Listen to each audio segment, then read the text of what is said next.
Iran बनाम America और Israel की जंग का आज 7वां दिन है और ऐसे में पिछले 6 दिनों की जंग में दोनों एक दूसरे पर भारी पड़ते हुए दिखाई दे रहे हैं। जिस ईरान को अमेरिका ने हल्के में लिया था, वो ईरान अब अपनी ताकत दिखाने लगा है। कुवैत में बीती रात ईरान ने अमेरिकी बेस पर हमला किया तो अमेरिका ने समुद्र में ईरानी ड्रोन कैरियर को तबाह कर दिया। इजराइल भी इस वक्त सेफ नहीं है। देखिए, कल आधी रात को इजराइल के शहरों पर ताबड़तोड़ हमले हुए। उधर यूएई में भी ईरान का हमला हो रहा है और कल अबू धाबी में एयरपोर्ट के पास धमाकों की आवाजें सुनाई दी। इसके बाद रिहायशी इलाकों में बम धमाके और बरसते हुए नजर आई। ये तस्वीरें आपके सामने हैं जो कि दिखा रही हैं किस तरीके से ये तबाही का मंजर चारों तरफ देखने को मिल रहा है। और अब ऐसे में इन सबसे बीच एक बड़ा डेवलपमेंट सामने आया, जहां ईरान के साथ जारी युद्ध में ट्रंप ने जेलेंस्की से मदद मांगी। जेलेंस्की ने सोशल मीडिया पर इसकी जानकारी साझा की। जेलेंस्की ने कहा कि अमेरिका ईरान के शाहिद ड्रोन का मुकाबला करने में यूक्रेन की मदद चाहते हैं। जेलेंस्की ने बताया कि अमेरिका सहित कई देशों ने ईरानी ड्रोन से बचाव के लिए यूक्रेन से संपर्क किया है, क्योंकि यूक्रेन ने रूस के खिलाफ 4 साल से ज्यादा समय से इन ईरानी मूल के शाहिद ड्रोन के बड़े पैमाने पर हमलों का सामना किया और इनसे निपटने में अनुभव हासिल किया। जेलेंस्की ने यूक्रेनी विशेषज्ञों की टीम भेजने का भी फैसला लिया। इस बात की जानकारी खुद यूक्रेनी राष्ट्रपति वोलोदिमीर जेलेंस्की की तरफ से सोशल मीडिया प्लेटफॉर्म पर दी गई और ये ट्वीट किया गया, इसकी जानकारी दी गई। लेकिन अब देखिए किस कदर और किस पैमाने पर ये युद्ध जाकर खड़ा हो गया, जहां पर अमेरिका की तरफ से यूक्रेन से मदद मांगी गई है। लेकिन अब देखिए, तारीख आपको बताते हैं। तारीख है 1 मई 2025 की। 1 मई 2025 की वो तारीख आपको याद होगा जब अमेरिका के राष्ट्रपति ने जेलेंस्की को व्हाइट हाउस में बुलाकर जलील किया था। ट्रंप की चौखट यूक्रेन के राष्ट्रपति जिस तरीके से बेइज्जत किए गए उसे पूरे जमाने ने देखा। लेकिन ईरान के साथ लड़ाई में ट्रंप अब इतने परेशान है कि वो अब उसी जेलेंस्की से मदद की गुहार लगा रहे हैं। जेलेंस्की ने खुद सोशल मीडिया पर इस बात की तस्दीक की कि अमेरिका के राष्ट्रपति ने उनसे मदद मांगी है। ट्रंप ईरान के शाहिद ड्रोन से बेहद परेशान है और इसी बारे में उन्होंने जेलेंस्की से मदद मांगी। लेकिन सवाल है कि जो जेलेंस्की युद्ध के अमेरिका के दरवाजे पर दस्तक देते थे, अब वही अमेरिका के लिए इतने अहम हो गए कि अमेरिका उनसे मदद मांग रहा है। क्या ट्रंप ईरान के साथ जंग में फंस गए या फिर ट्रंप ने ईरान को हल्के में लेने की गलती कर दी? ये सबसे बड़ा यहां सवाल है, क्योंकि अब वही जेलेंस्की है और वही ट्रंप है, लेकिन जो किरदार है वो पलट चुके हैं।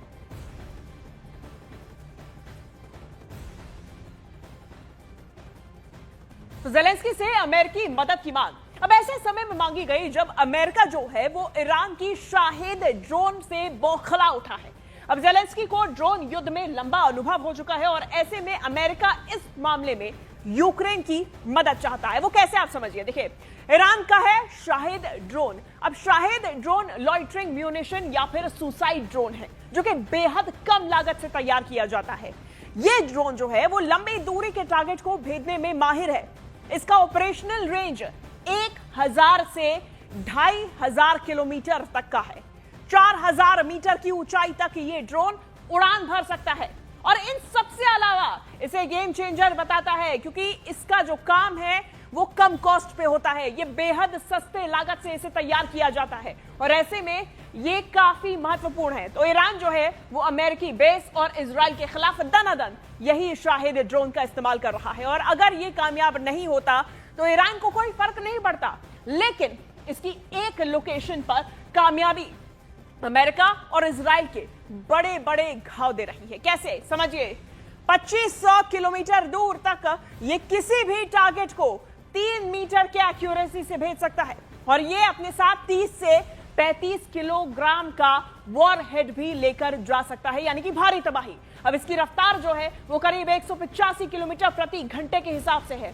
आर्टिफिशियल इंटेलिजेंस यानी कि एआई प्रोसेसर से ये लैस है, यानी कि फुल टेक्निकल नॉलेज। यहाँ पे ताकत की बात करें तो ये जीपीएस से लैस है और इसे real time footage, video footage मिलता है जो कि टारगेट का दिखाई देता है। इसका जो डिजाइन है, design of model multiple launch frame से बना हुआ है। रेंज तो आप देख ही रहे हैं, वॉरहेड क्षमता आप देख रहे हैं और ऐसे में ईरान इजराइल युद्ध का आज 7वां दिन हो चला है और हर बढ़ते दिन के साथ वार पलटवार तेज होता जा रहा है। अब इसी बीच एक इंटरेस्टिंग तस्वीर भी सामने आई। उस तस्वीर को हम दिखाते हैं टीवी स्क्रीन पर। ईरान से जंग के बीच अमेरिका के ओवल ऑफिस में ट्रंप ने पादरियों के साथ में प्रार्थना की। ट्रंप ने सेना और देश के लिए आशीर्वाद मांगा।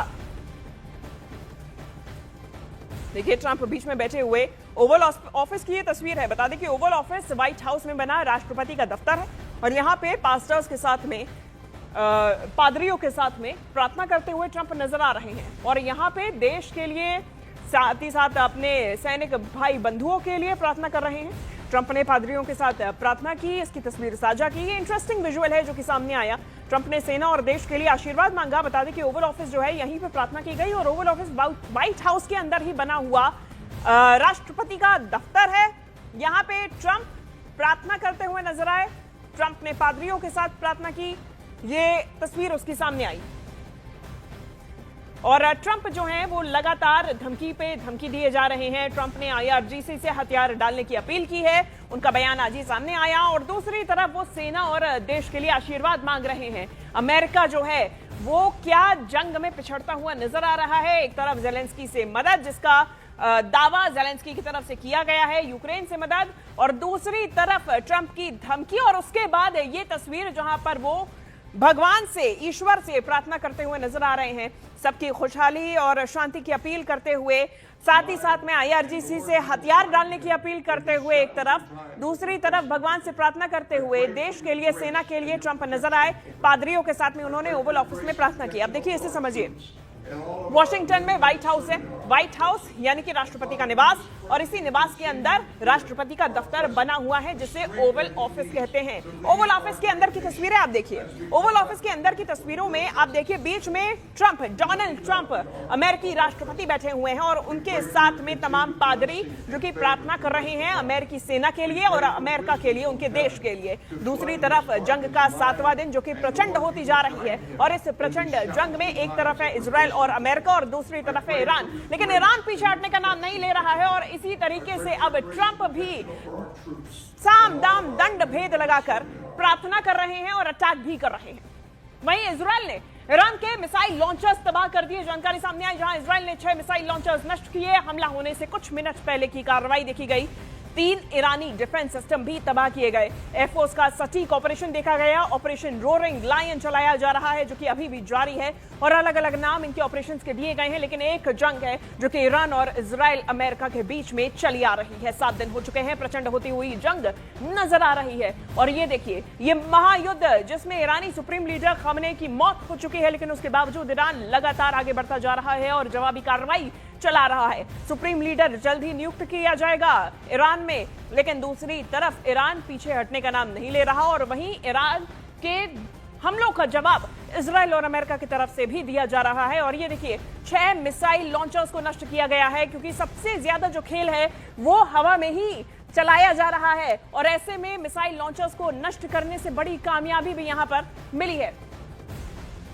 बड़ी जानकारी इस बीच सामने आ रही है। ईरान के खिलाफ जंग अमेरिका को अब महंगी पड़ रही है। 100 घंटे में $3.7 अरब खर्च हो गए। जानकारी सामने आई कि ईरान के खिलाफ जंग अमेरिका को काफी महंगी पड़ी है। देखिए, 100 घंटे में अमेरिका के $3.7 अरब खर्च हुए। रोज इस जंग में करीब $891 मिलियन का खर्च आ रहा है और ऐसे में जंग अगर लंबी चली तो ये खर्च और भी ज्यादा बढ़ेगा। जंग जारी रखने के लिए अमेरिका को ज्यादा फंड चाहिए। महंगे हथियारों के इस्तेमाल से ये जो खर्च है वो बढ़ता जा रहा है, लेकिन अमेरिका के पास अब कोई चारा नहीं है। अमेरिका के पास में चॉइस नहीं है क्योंकि जिस तरीके से ईरान जवाबी कार्रवाई कर रहा है तो उससे लड़ने के लिए महंगे हथियारों का इस्तेमाल करना अमेरिका की मजबूरी बन चला है और ऐसे में इनका खर्च भी बढ़ता जा रहा है।